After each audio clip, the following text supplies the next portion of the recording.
Steinhouse, and welcome to Money Chat Now. Money Chat Now is a politically charged stock market pre-show, giving you the politics of the day and the biggest moves in the stock market. It is presented with comedic common sense and just the right amount of sarcasm by an expert in financial literacy, and hey, that's me, Larry Steinhouse. All right, today is Thursday, August 4th, and I want to welcome you to the show. We are here live on Facebook, Twitter, LinkedIn, and YouTube, and you can also find repeats of this show on Rumble and Spotify. Please search Money Chat Now and Larry Steinhouse, and you can follow me there on Spotify. And if you'd like to connect, you can connect to contactlarry.com. That's right, go to contactlarry.com, and there you'll find my social media connections, my email, my text message information as well. That's contactlarry.com. All right, I'm going to try to make it through the show today. You can tell my voice is going, and I don't know, it's just my voice is going. That's life. All right, if you're watching online, hit that like button, hit that share button, and don't forget to subscribe to the YouTube channel and like the Money Chat Now page on Facebook. You can also find Money Chat Now and the Larry Steinhouse Show on Spotify. Please go there and subscribe. And you can comment live during the show on YouTube, Facebook, LinkedIn, and Twitter. And please say hi so I know you're watching. A couple of people saying hi so far. We've got, a whole bunch of people. We've got Charles and James and Mark and Tommy and Linda and Peter and John and Tom and Mike and Deb and Glenn and James and Jose. Wow, thank you so much. That's so awesome. All right. Money Chat Now, of course, is brought to you by Investor Schooling, and you can attend a complimentary class today by going to investorschooling.com, and there you will learn about real estate investing and stock options trading from those who do it every day. By the way, do you know anybody who would really enjoy this show? You know, why don't you tell them about the great market advice or maybe the comedic parodies? You know, please share the show with them by clicking the share button and sharing it directly on their page. You can also share this show on groups as well, and also help your friends make more money, laugh in the morning. So just hit the share button. I know a couple of you have been doing it, but everybody else, keep going it. So Peter says, I kissed a monkey. Is that why your voice is going? Yeah, probably. No, I don't think that's not monkey pox. That's monkey voice. All right. Today's show will be discussing, of course, the recap and update, unemployment oddities, voter fraud, conspiracists are winning, and, of course, Robinhood app. Yesterday was a bit fun. It kind of seemed like the market recaptured all of the losses of the day before. On Tuesday, the market dropped about 400 points, and yesterday it made that 400 points up, so I guess it's not that bad. The NASDAQ was on fire, though, yesterday. It closed up about 319 points. That's a pretty awesome number. The S&P hit its highest number since June, so it looks like it might be a pretty good market so far. The recession rhetoric is still off the table, still on the table, as many of the pundits argue the facts of what a recession is. You know the old saying that's very appropriate these times, right? If it looks like a duck, walks like a duck, and quacks like a duck, it must be a horse. At least that's how it appears these days, of recession and gender misidentity. So, no duck here according to the White House, but frankly, I agree. No, not with the misgenderization of what a recession is. But this recession is definitely mild. It's like a cold with a couple of annoying symptoms, like my throat. And it'll basically function fine. Like the people who got the vaccine and experienced mild symptoms. By the way, I've decided that I'm going to identify as a lion. I used to identify as a tiger, but as I get older, the sleek body of the tiger really doesn't fit me anymore. The growl of the lion on the mountaintop... yeah, sure. Let's do that again. The growl of the lion on the mountaintop is more my style. So whenever someone asks you about me, make sure you say, Lion is Larry, instead of he is Larry. Boy, did I get off on a tangent there. Getting back to the market. All right, on Tuesday. Oh, the jokes aren't funny while I'm coughing. On Tuesday, the market was worried about the Speaker of the House, who I will now identify as the witch Pelosi, going to Taiwan. I really don't know why they were worried about this anyway. It's not like the Chinese were going to blow up the plane or anything. I mean, seriously, that would be an act of war. So I guess the market accepted the witch's visit. Some nice gainers yesterday were, of course, Carnival Cruise Line, Norton LifeLock, and PayPal. Of course, the biggest gainer was Moderna, and my guess is that when all the people in the White House, who I will identify now as the WTFs, approved the vaccine for children, who we should now also identify as science experiments. All right, let me see if I can do that again.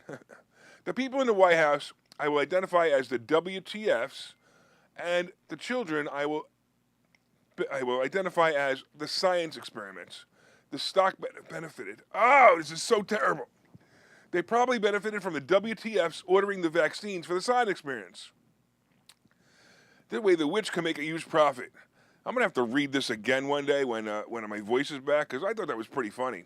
All right, who said the beginning of my show is boring? All right, today we have another slew of earnings with 538 companies reporting earnings. Alibaba will probably be the most notable. This was a stock that kicked my ass last year. Alibaba was in the mid-240s when I was playing it, and now it's about 98. Look for this announcement before the bell. Eli Lilly and Motorola also will be highlighted this morning, and these will set the tone for the day and the rest of the week. Judging by the futures and the big pop yesterday, after a big drop, I would speculate the market's going to be going a little bit lower today. All right, let's take a look at the futures and actually see what's really going on. The Dow is up 31, the S&P is up 7, and the NASDAQ is up 53. All right, let's talk a little bit about employment oddities. Hold on a second. I got to read some of these comments you guys are making, because you guys are cracking me up here. Let's see. All right. These guys are all like talking about me getting COVID-19. Of course, I got to bring some whiskey to class tonight. Yeah, of course. Who replaced Larry with Biden? Oh, man, that's rough. All right. We're not in a recession. I hate it when people say we're in a recession. Does that sound like Biden? I don't know. All right, let's talk about employment oddities. As I mentioned in the update, according to some pundits, we are not technically in a recession because the employment numbers are so high. Yes, we have GDP moving lower for 2 consecutive quarters, and that's the textbook definition of recession. But recessions usually come with higher unemployment, and this time it hasn't, or at least not yet. There is a strange phenomenon about where the jobs are and where the workers are finding jobs, however. We have seen signs of layoffs. Tesla is releasing 10% of its workforce. Meta is cutting back along with other tech firms who are simply trimming the fat as the companies brace for a real recession. But as the tech jobs start to drop off, other industries such as travel can't hire fast enough. And retail is kind of caught in the middle. It wasn't long ago that Amazon, Spotify, and Peloton doubled their workforces to manage through the pandemic surge, while Morgan Stanley staffed up to handle record level of IPOs, and mortgage lenders added headcount as rock-bottom rates led to refinancing boom. On the flip side, the airlines, hotels, and legions of restaurants slashed headcount because of the scamdemic lockdowns that rolled through much of the country and other parts of the world.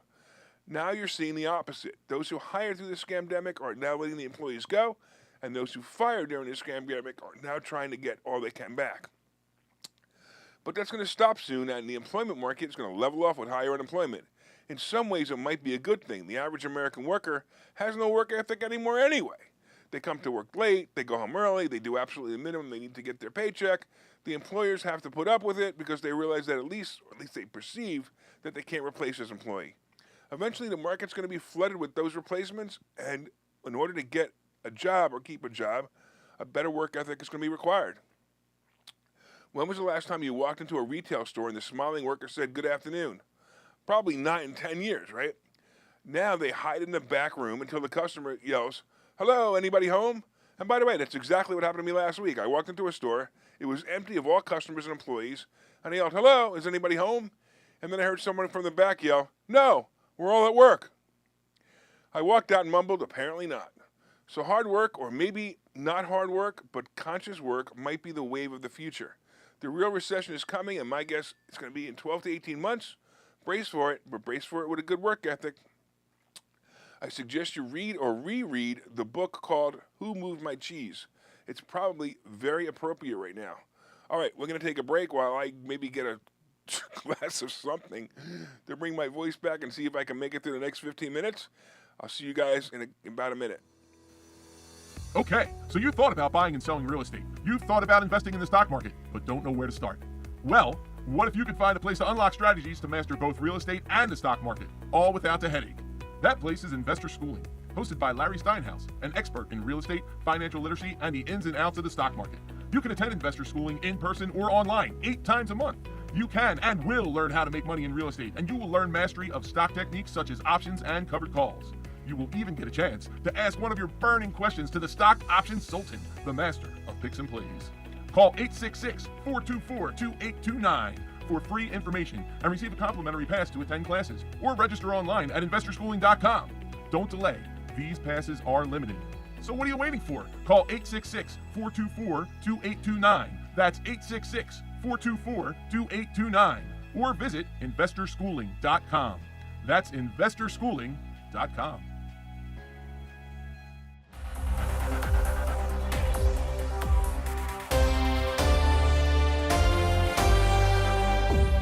Welcome back to Money Chat Now. I'm your host, Joe Biden. I'm Larry Steinhouse.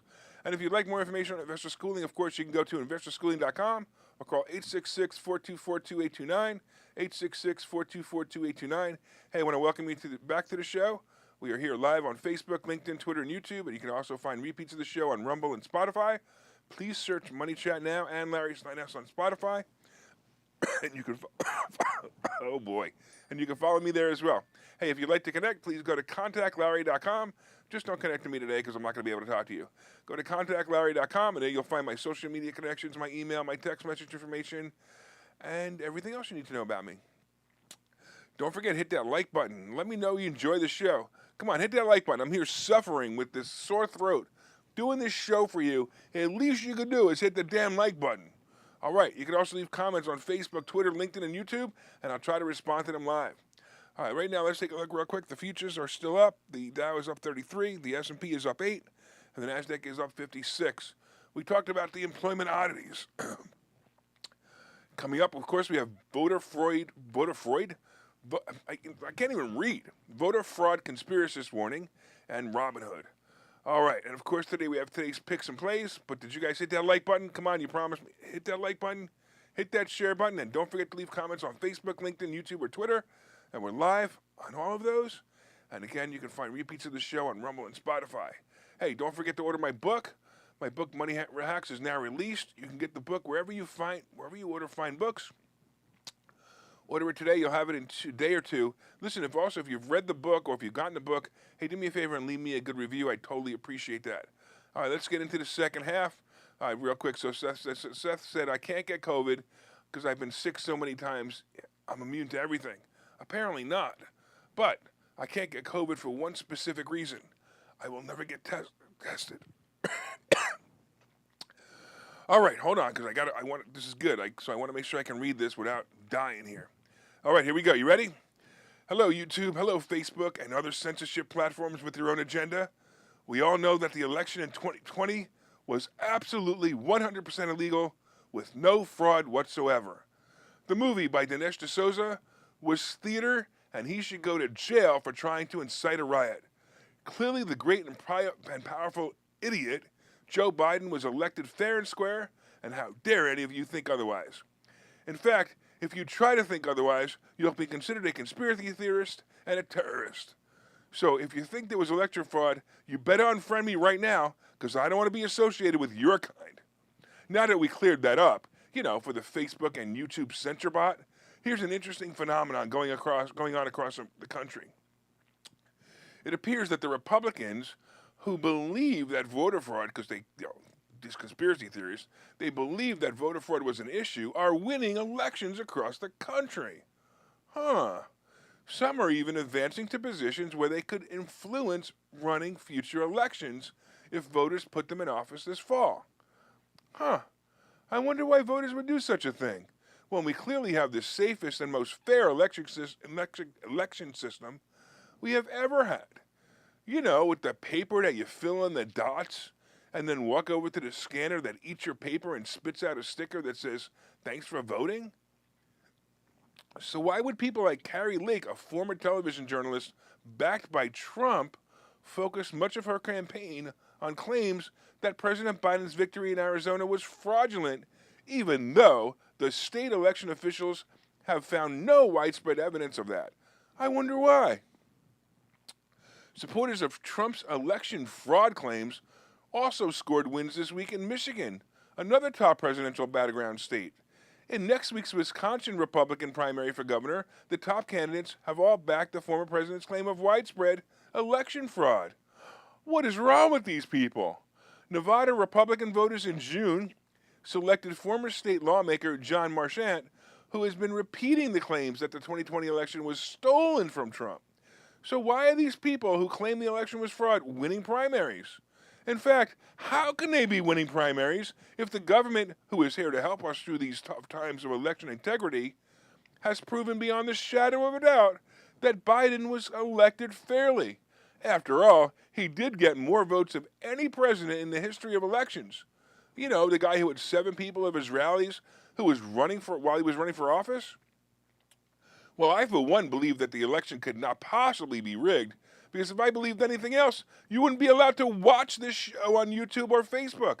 They would shut me down for violating their community standards. The resurgence is upon us, so vote in November with the intention of making sure that this country can live in fairness and integrity. All right, let's talk about Robinhood. Last year, if you wanted to lose all your money, all you had to do was invest in IPOs. Almost all of them are down below 50% of their initial opening values, and most are a fraction of their all-time highs. The Robinhood stock is definitely one of the examples of this. Robinhood is an app that many millennials use to buy and trade stocks, stock options, and cryptocurrencies. The founders of the app took advantage of the sudden interest from the younger generation in making money quickly and easily. Well, as a stock option trader for almost 2 decades, none of this is easy. The app targeted millennials who would put their $500 in and hope they would make enough money to buy a Lamborghini. Well, as the reality kicked in, as the lower stock prices and signs of recession kicked in, the basically fad apps like Robinhood are dying out. Robinhood's stock opened up a year ago for a price of about 36. It quickly rose to 80 before dropping less than that to less than the IPO price in 3 months. Hold on a second. It is traded as low as $6.81 and is now trading about $10. The company, who is slowly losing their user base, has been the target of rumors that they should sell to a bigger firm. Well, according to an article on CNBC, Robinhood CEO Vlad Tenev said this week that the retail brokerage is not looking to be acquired despite announcing major layoffs after another quarter of shrinking active users. In one word, no, Tenev said in an investor call when asked about the potential of being bought by another firm.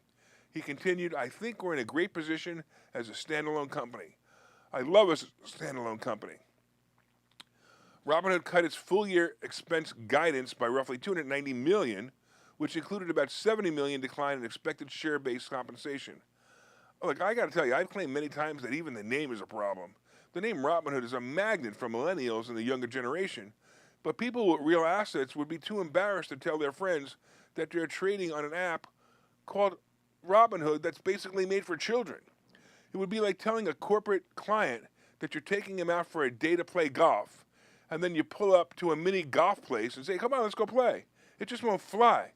I personally believe that the fact that this conversation came up and the CEO was asked about a sale, he is just setting the stage for that sale. I wouldn't be surprised if within 6 months a takeover bid is placed by the company or placed by another company to buy it. They also would be best advised to sell before the user base goes to a value worth nothing. Coinbase has similar problems. They're also losing users, and many of the investors in crypto are being scared off by articles of the cryptocurrencies being scams or just being devalued to almost worthless. Coinbase, whose stock was as high as almost $370, is now trading in a range of 80 and was as low as 40. Here's a thought. Maybe these two companies should get together and merge.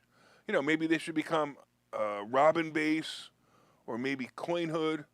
I know, or best yet, maybe they should be called Robin the Hood. That would be at least the truth. All right, let's take a break here and see what happens when we come back, and we'll discuss this morning's picks and plays if I can get my voice back. See you in a minute. Hi, I'm Larry Steinhouse, and one of the most misunderstood things in America is money. That's why I've written this book. It's called Money Hacks, because everything you think you know about money is wrong. And I'm telling you, everything you think you know about money is wrong. When you read this book, you will learn things about money that you did not know. You will even learn if money can buy you happiness. I have a full chapter dedicated to that. You're going to definitely want to read that. I talk about how to use other people's money to buy real estate. I talk about how to save more money, and I even talk about how to rebuild your credit score in this book. There are 22 amazing chapters in this book. This book is now available everywhere. It's available on Amazon. It's available on barnesandnoble.com. And you can order this book right now, and you'll have it in 2 days, and you'll start learning things about money that you never knew before. So order the book right now. Go to Amazon, go to barnesandnoble.com, and order the book, Money Hacks by Larry Steinhouse.